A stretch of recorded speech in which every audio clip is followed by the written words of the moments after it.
So this video is hopefully going to be a little bit more simplistic than usual because I'm going to try to focus on just one point only. And the point is there is no model of reality that could ever be reality. There is no image or concept or map or network of relations or theory or model of reality that is reality. Now, obviously, that's the case. Everyone knows that, but they don't understand the implication behind that. The implication behind that is any model that I take, every model that I take of reality, can't be real. It can't be true. It can't be good. It can't be the end-all be-all of everything. But yet, I have to form some idea about the world. So the implication of that is we believe in our ideas enough to believe that we're right so that we can function. But we don't believe in them so exclusively that we believe others are wrong. So I can say I'm right, and you can say you're right, but I can't say you're wrong and you can't say I'm wrong.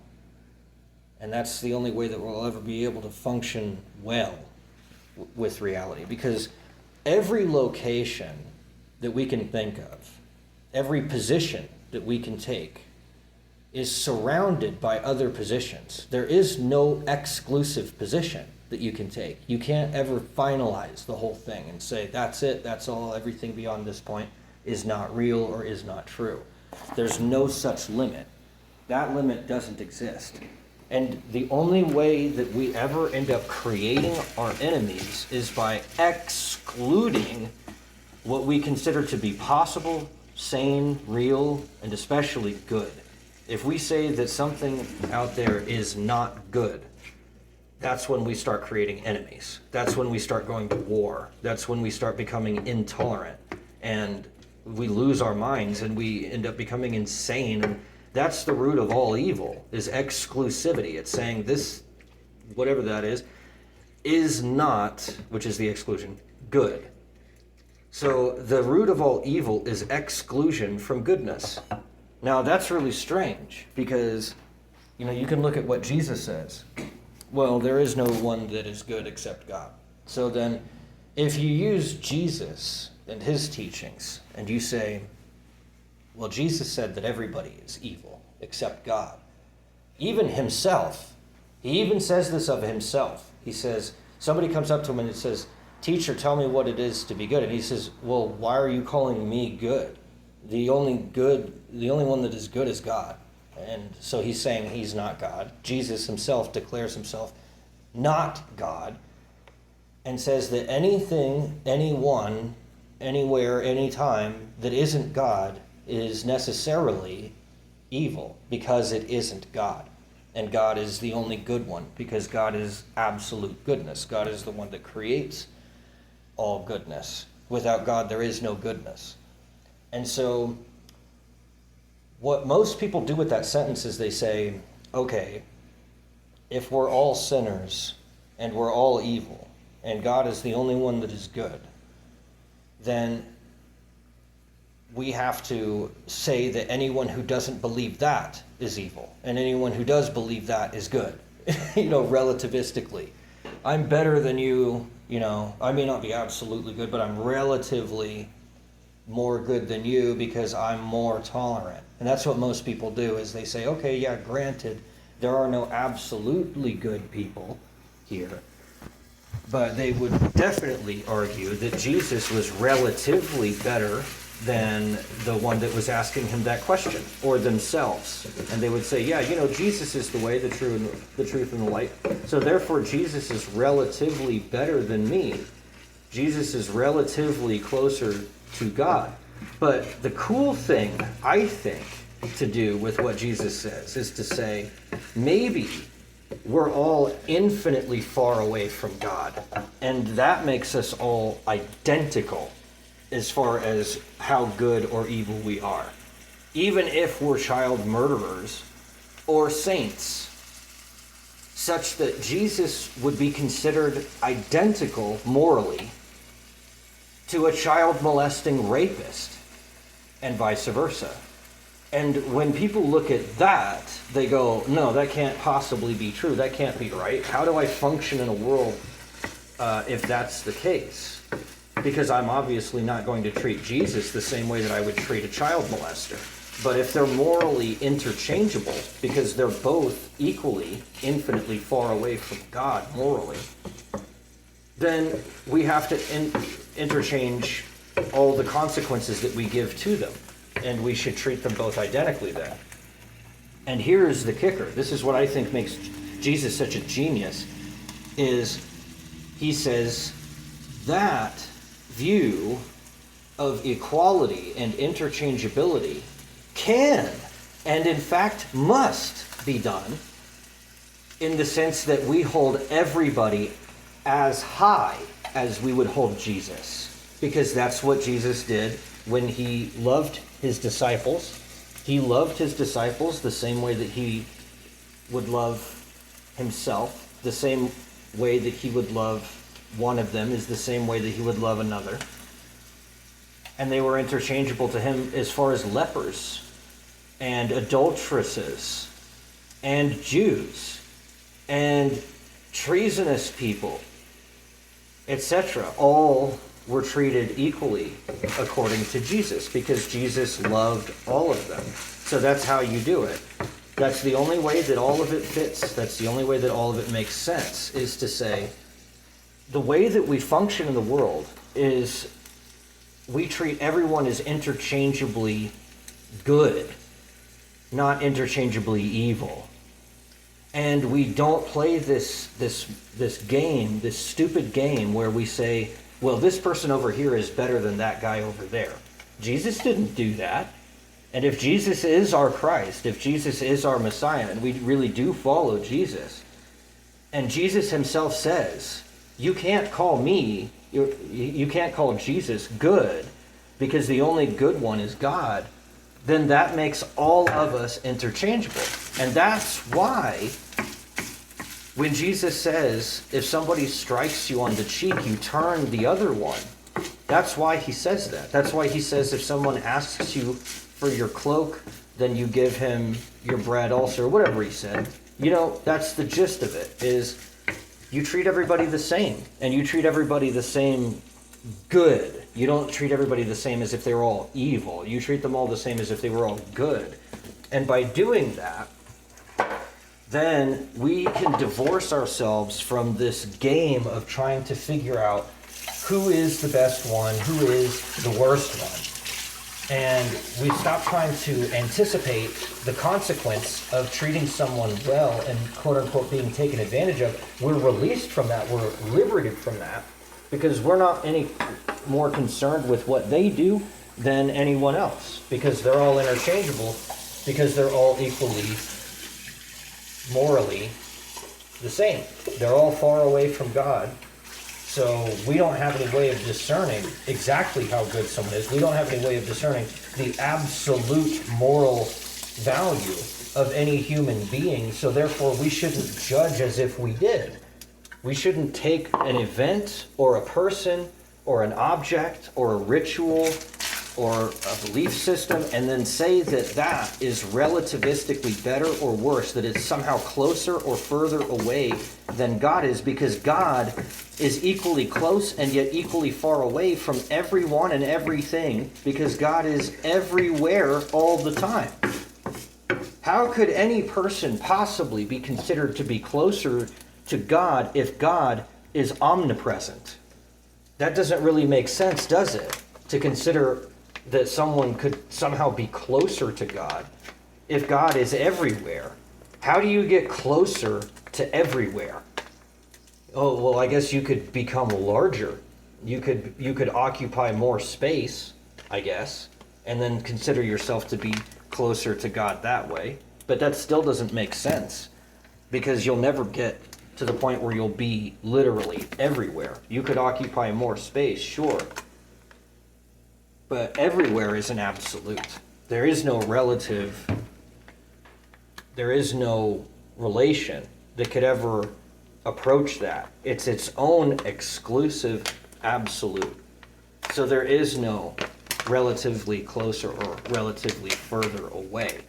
An easy way of doing that might be with time rather than space. Space is a little difficult to deal with, but if you were to consider time, so God is everywhere all the time. If we then consider ourselves, we were born recently, and we're going to die pretty soon.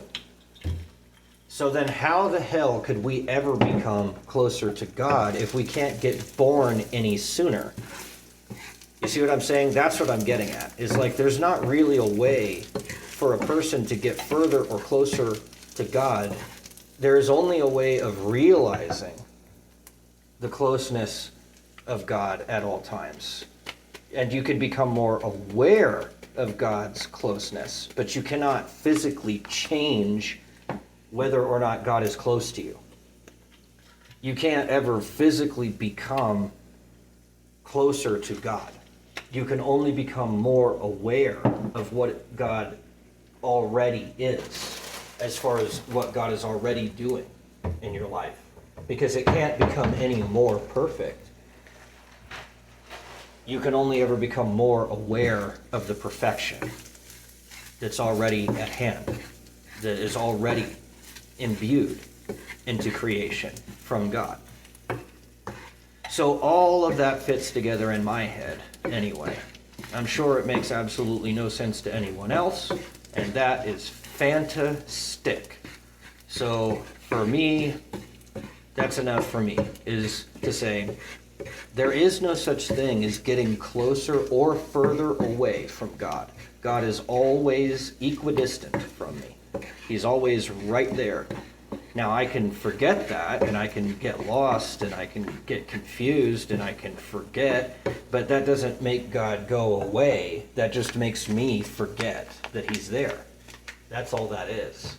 So the point of all of that is the root of all evil happens when someone draws a line in the sand and they say, anything past this point is evil. As soon as you say that, as soon as you say, I know what is good and what is evil, and I can discern exactly where the line is in between goodness and evil, Sam Harris style. Well, I just think that it's common sense that you don't cut someone's hand off for stealing. Well, they don't, Sam. They don't. The people that are in the Middle East don't. And I guarantee you, if you grew up in that society, you wouldn't either.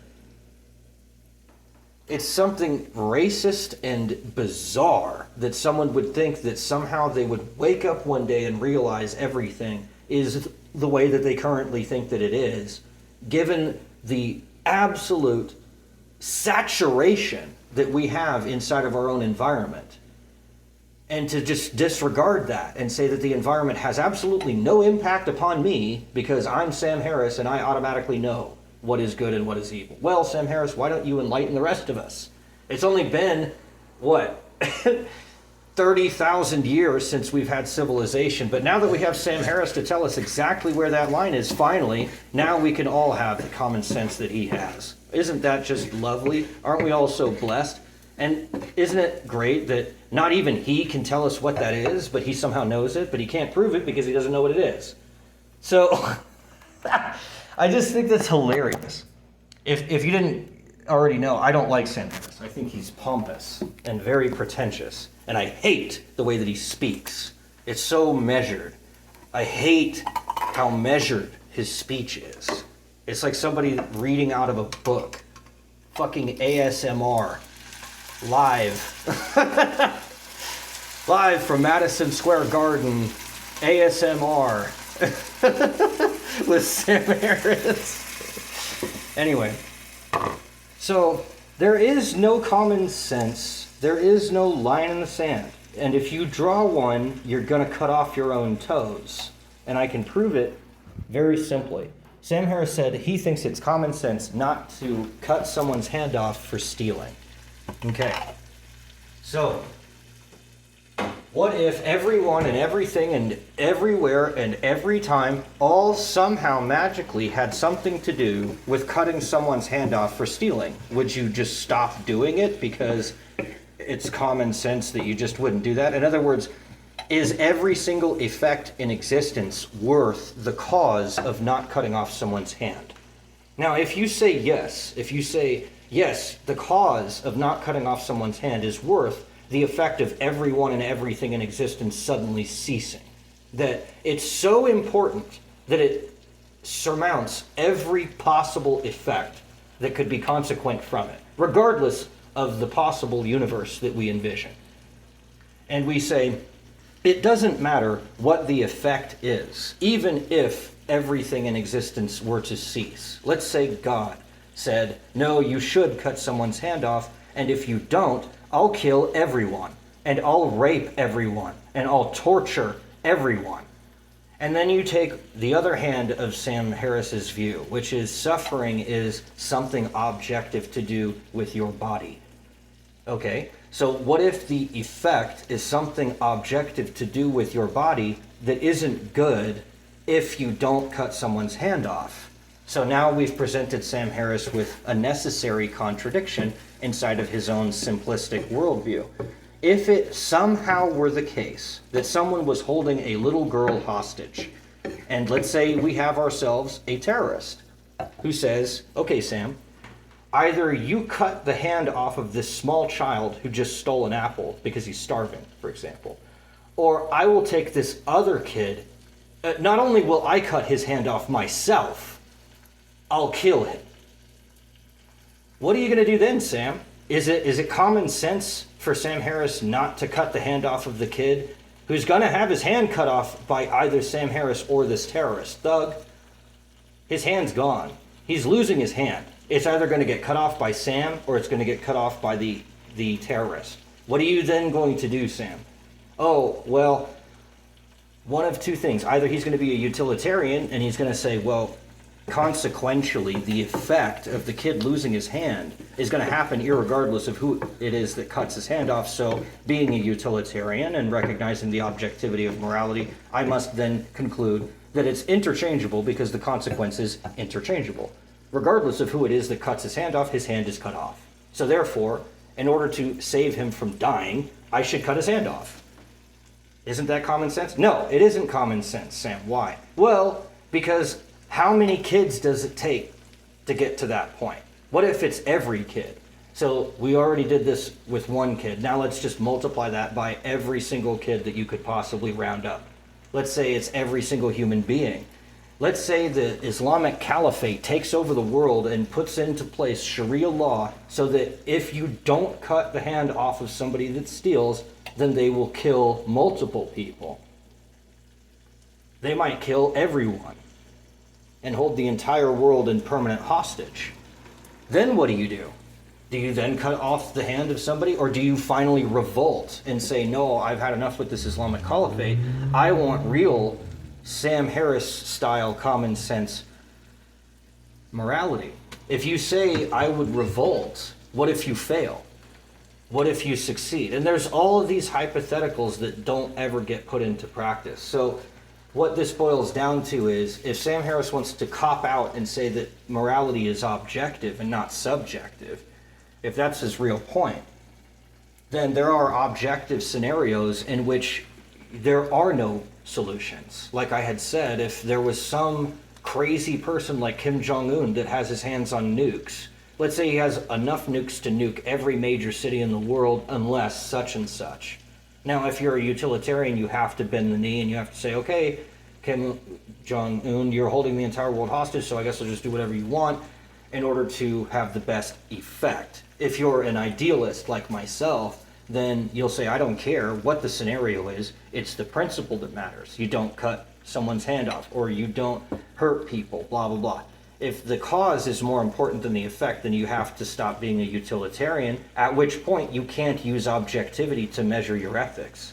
If you want to use objectivity to measure your ethics, you have to be a utilitarian, because the only thing that objectivity can measure are objective phenomena, empirical phenomena. And that means bodies, not minds and not souls and not reasons. So whatever the effect is then ends up becoming something that's objectively more valuable than any subjective idealization or even an understanding. Meaning, it doesn't then matter if a person knows or doesn't know what they're doing. It only matters what they did. Is that common sense? I don't think so. Seems to me that the reason that we don't hold children and crazy people into the same level of contempt as somebody that is sane and an adult is because they don't know what they're doing. And most of us recognize that that does matter. If someone doesn't know what they're doing, they're less morally culpable than someone who does. Therefore, there really isn't any intrinsic value to an objective moral ethic. If you start saying that it's objective, then you completely disregard the person's subjectivity. You completely disregard the very thing that's supposed to be valuable to you, and you're replacing it with something that's objectively measurable, which is the body, which on its own has no value. As we just saw, you can use your body to cut off the hand of a small child, and you can use your body to save someone from having their hand cut off. The body in itself has no intrinsic moral value. Now, you could then argue, well, we'll just imbue it as such, and then that'll be our only subjective idealization, is to say that bodies matter. And you could do that, and you could say, well, I'm just going to posit and assume that all objects are inherently valuable, and that you shouldn't break anything or destroy anything, including other people's bodies. And you could say that. But the problem is, again, it boils down to utilitarianism. And we don't know enough about the objective world to be able to discern and predict what the consequence of every single cause is. So if our understanding of what the consequence of any given act is limited to our understanding about what that act would do, what relations it has to other acts or actors. If that's limited and we don't know what's around the bend and we don't know exactly what consequences will ensue later on, but we can have a short-term understanding of the immediate effects in the immediate vicinity, then the question then becomes, how large should that be? Now, if you say it's just the immediate vicinity, as in the one actor or actors involved in any particular consequence, you could do that, but that doesn't lead you very far, because then you've only got instantaneous understanding. You've only got an understanding of what happens immediately after the effect, and there are thousands, well, an infinite number of effects that could happen that you can't even begin to question or know what the value of them would be. For example, if I did cut the hand off that kid for stealing, is that then going to cause him to become a better or worse person? We don't know. It could make him a better person, because he'll look at the brutality of that and say, I don't like that brutality, I'm going to revolt, I'm going to escape, I'm going to go off and do my own thing. Or if he has his hand cut off, maybe the only way that his mind can deal with that is by assuming that that must have been the right thing to do, and then he'll go around and cut other people's hands off. And they're both equally valid. Either one of those could happen. So the long-term effects are completely unpredictable, and that makes utilitarianism untenable at those limits. So utilitarianism, objective morality, can only have value for the immediate present, the immediate future, within the next few moments. And that's as far as we can predict. Well, that's not going to do us very much good if we're going to try to live our entire lives like that. We need to know where the limits are for the long term. Why are we utilitarians in the first place? All of those things left go unsaid, and there's no justification for it. So to return to the original point, there is no location which is absolutely exclusive to the point where there are no other locations surrounding it. It cannot be done that you put anything in a box and then say that that's all there is. And the root of all evil is when people do that. When they say, well, it's just common sense. Well, duh, no shit. Well, yeah, it's easy to dismiss things, but dismissal is not proof. You can't dismiss something and then say that that's proof that it doesn't have any value. It just means that you yourself were not able to find the value in it. And that is the root of all evil, is the inability to find value in something or someone. So likewise, you could turn it on its head and attack my view, because I'm an idealist. I'm a hardcore idealist, completely against utilitarianism. And you could say the same thing to me that I said to Sam Harris is, well, I can't claim that idealism is better than utilitarian, is better than objectivity for the moral ethic for the same reasons. How is it possible that I could prove or disprove that idealism is better or worse? By what metric? I mean, I can use my own subjective, artistic, personal, religious, Kierkegaardian view, but that's not going to be proof. In fact, in many cases, it flies in the face of the idea of proving anything to begin with. So it's just as invalid and just as valid. It's just as invaluable and just as valueless as everything else, as every other position, because it is a position, and it as a position is not exclusive. It doesn't just sit by itself floating in midair and that's the end all be all of everything. It's intrinsically, inextricably entrenched, embedded in a network surrounded by other equally valid views, so that all those positions are equal in the sense that none of us know which one is right and which one is wrong. In the sense that if there were a right view, why haven't we found it yet? Why is it that we keep having these debates year after year, millennia after millennia? We still have these debates because there is no right answer. And the moment that we think that we found it, we're going to end up like Hitler or Stalin or Mao or the US when it dropped the bombs on Hiroshima and Nagasaki. When any time that somebody finds themselves at that place where they say, I'm certain, then you're wrong. If you're certain, you're wrong because you haven't considered enough to become uncertain. Heisenberg's uncertainty principle applies to everything. Everything is fundamentally uncertain. There is no certainty here. There is no safety here. And if you think that you're safe, you're probably the least safe that you could be. You have to be on your guard all the time. You have to question everything all the time because there's no way of knowing all of it.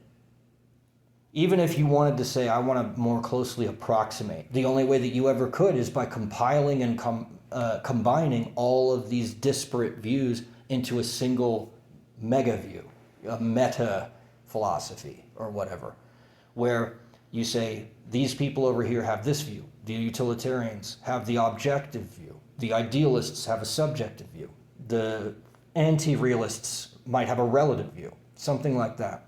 And you say, while these are integrated and valid unto themselves, they can't be combined directly because they contradict each other.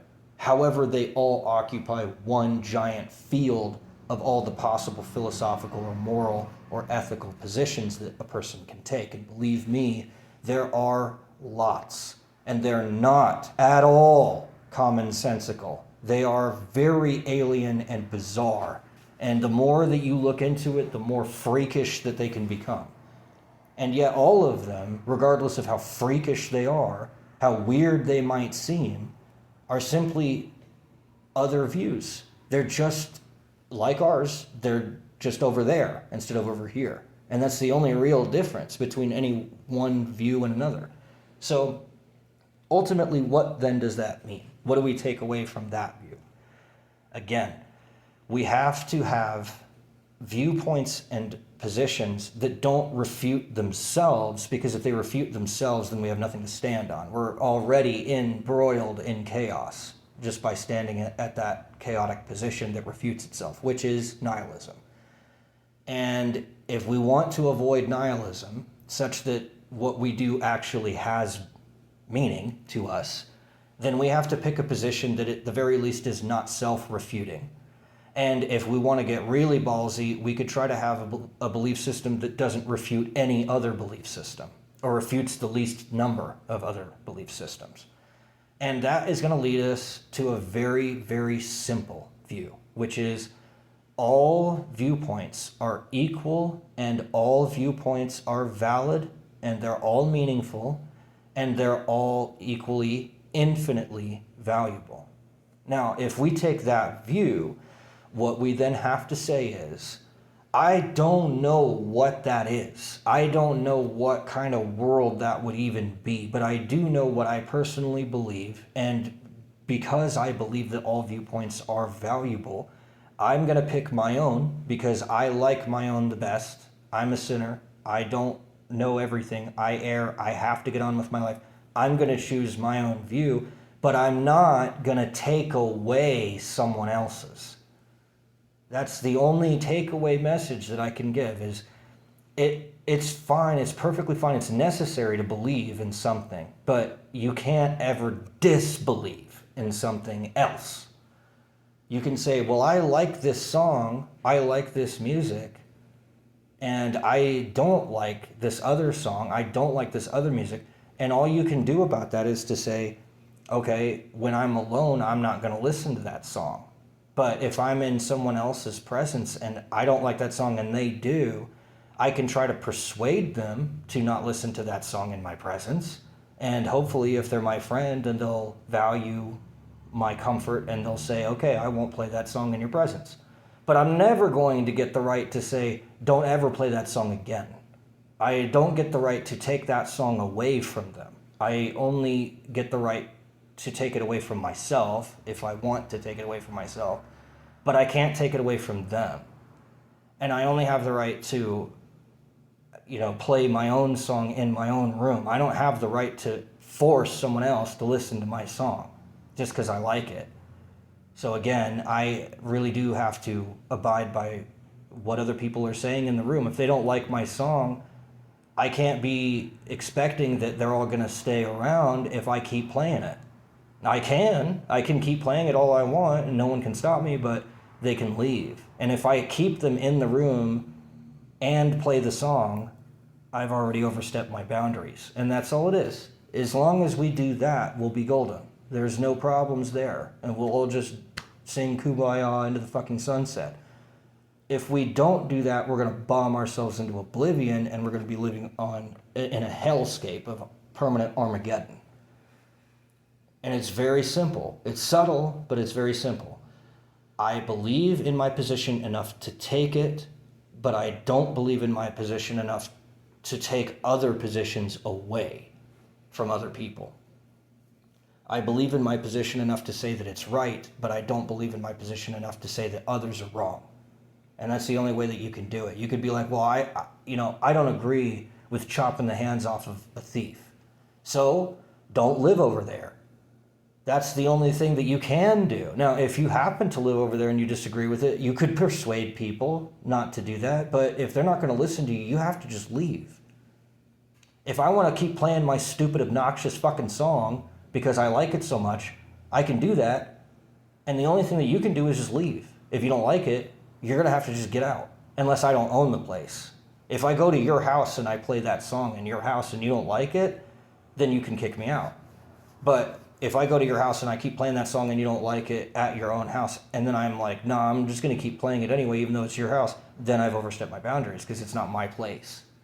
So that's the only common sense that there ever could have ever been, is like, if you're intolerant of something, then you can take yourself out of that situation, but you can't get rid of that thing that you're not tolerant of.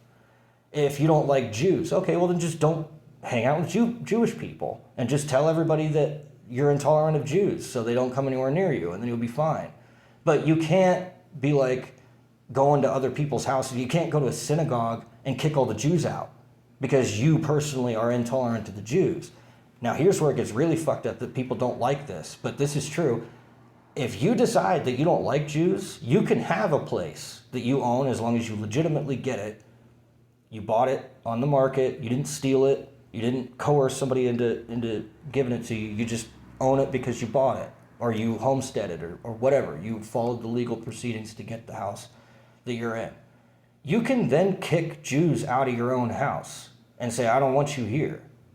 Now, you can't kill them because that then takes away their ability to be tolerated by other people and to tolerate other people. But you can kick them out of your house. I don't want you here. I don't like you. I don't like your kind here. Get out. That's fine.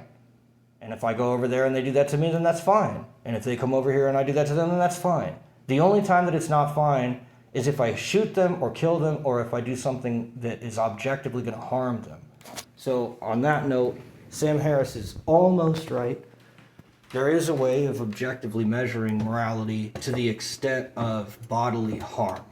And you can do that, and you can treat the body as an object, and you can say, I'm going to idealistically imbue this object, like all objects, with the equal infinite value that I would hold my own object, vis-a-vis my body, as having value.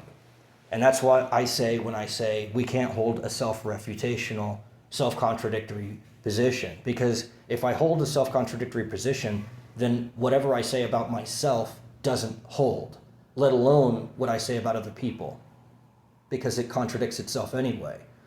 So then there's no ability to predict, no ability to explain, no ability to define, no ability to operate or function. It just is a mess. It's just chaos. And order happens when we can define, explain, and predict, starting with ourselves and then with others. So if I treat my body as my principal object, the object that is most valuable to me is my body. And if I say that my body should not be harmed, then nobody's should be harmed. If I say that my body shouldn't get raped, no bodies should be raped. And this is the common sense that Sam Harris is talking about. It is there, but it's not absolute. But it is there. And you can say, you know, if you're going to talk about objective moral ethics, there are objective moral ethics, but they're not common sense. They're not self-evident. They take examination. Because I could hold the view that my own body doesn't matter, at which point no one's matters. And now I get to be a terrorist or a mass murderer, serial killer, whatever, by taking that view that no one else, not even me, matters. I could take that view, and no one can stop me, really. I have the power to do that. But the reason that I say that that's less moral is because it can't even hold itself up. I mean, like, it can't even justify itself. So then, the only value that I see it having is in the freedom to choose it. Because if we couldn't choose that, then it would be weird. Like, if you think about being forced to be happy, should the government force feed you happy pills? Well, no. You should be able to choose to be miserable by all accounts, even your own. I want to be miserable. Okay, well, then be miserable, but I don't have to be miserable with you, but you can be miserable if you want to. See? So you have to give every single view equal validity, and you have to have a place for them to go.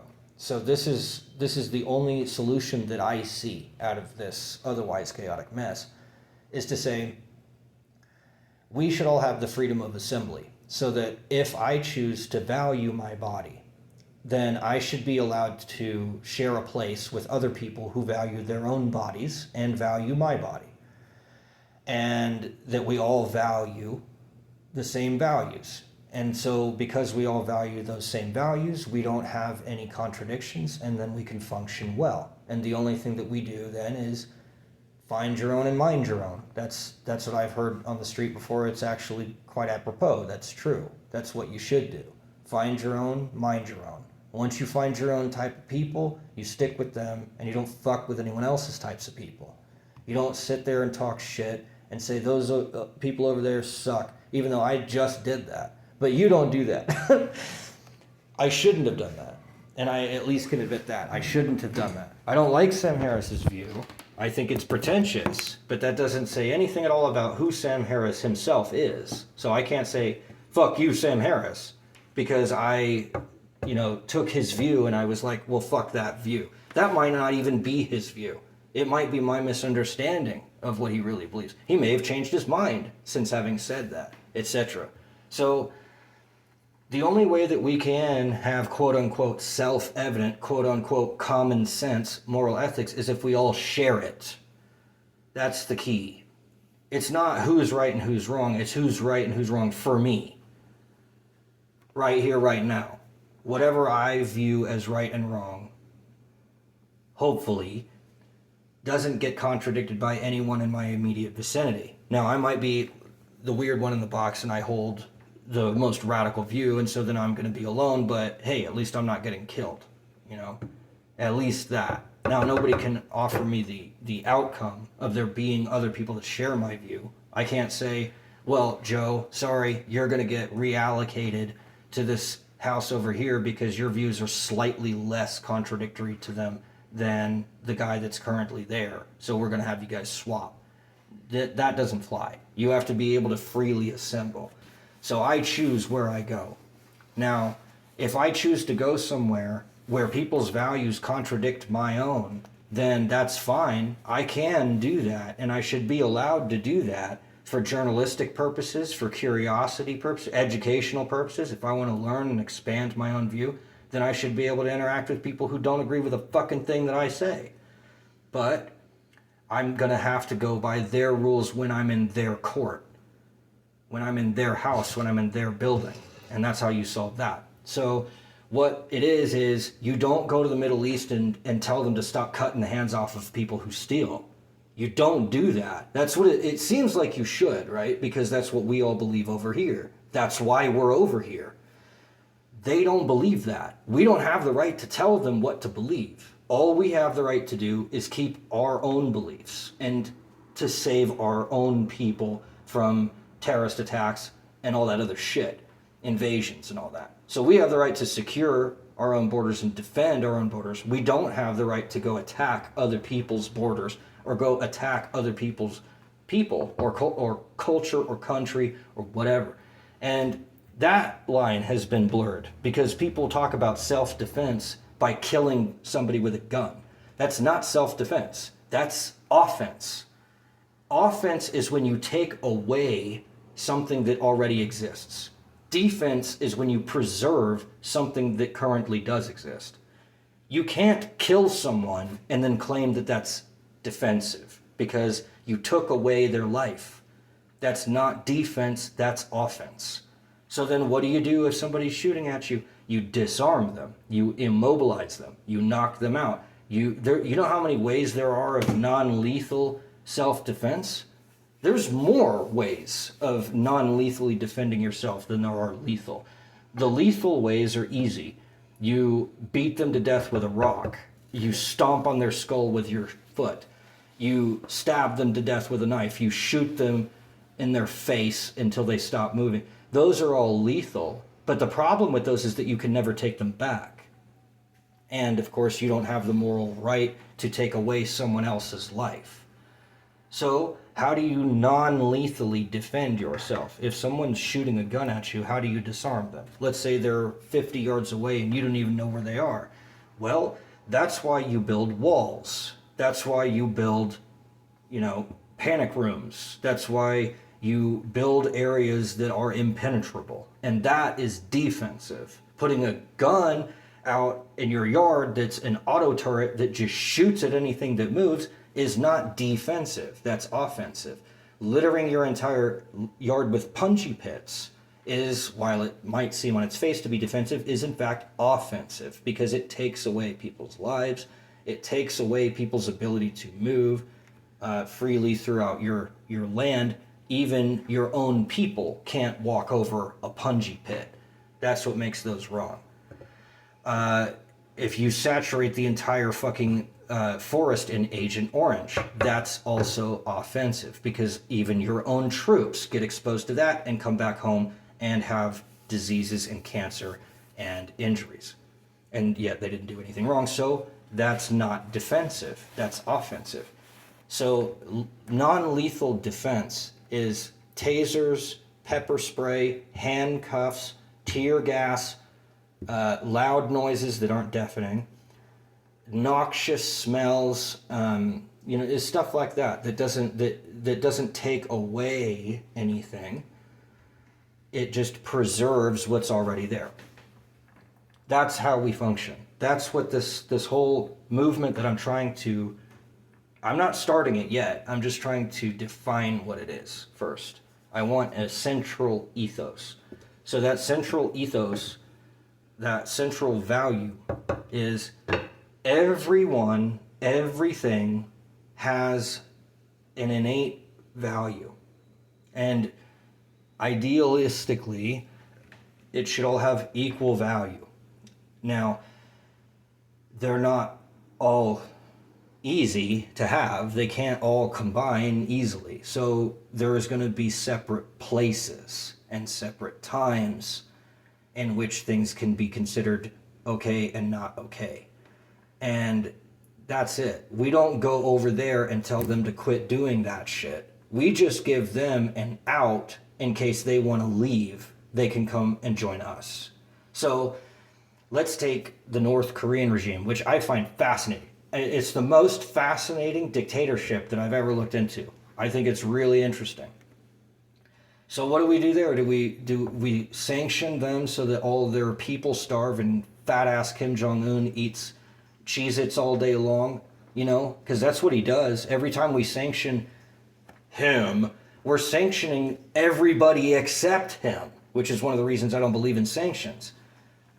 I just heard about Cuba today having these rolling blackouts because the U.S. government doesn't like the Cuban government. Well, the Cuban government's doing just fucking fine, like always. Just like every other dictatorship, every other fucked up regime that we come across. They're always totally untouched. Vladimir Putin doesn't give a shit about your sanctions. He's doing just fine. The government's doing just fine, like it always has fucking done. You know who isn't doing fine, though? Are all the people that aren't the government. Everybody else, everybody that doesn't agree with their own government's decisions are the ones that are getting sanctioned. All the civilians are having to pay for what the governments are deciding for each other. The governments don't do shit to each other. The governments do shit to each other's civilians. And that's another reason that I don't like the way that we continue to do all this crap. And these preemptive strikes. Well, they were going to hit us anyway. You don't know that. And you didn't give them an option. Now it's like Sun Tzu said, if you give your enemy only a single mode of escape, he's gonna take it.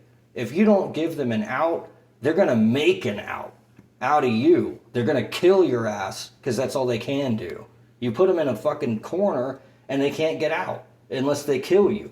What do you think they're gonna do? You can't do that. You can't put someone in a corner and then expect them to just sit there and snivel quietly and whimper and hope that they're going to someday get set free. They're going to fucking kill your ass. Or they're going to try, because that's the only option they have on the fucking table.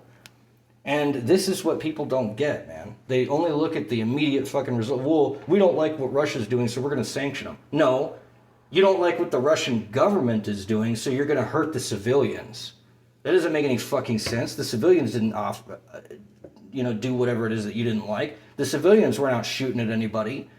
The civilians weren't out causing wars. The civilians are sitting at home watching TV and trying to order their fucking coffee and shit. They're just hanging out. But they're the ones that get stuck with the sanctions, not the fucking government. So I don't understand this idea with sanctions. And same thing with dropping atomic warheads. And honestly, it's the same thing with just warfare in general. You're going to make the civilians pay for something that they didn't even fucking vote for? I mean, look at Vietnam. Look at the North Korean War. Look at any war. And it's the same thing. The government drafts people in and forces them to go fight their stupid battle for them. Meanwhile, they're sitting behind cushy-ass desks ordering people to die so they can get an extra little medal on their stupid little shirt. It's garbage.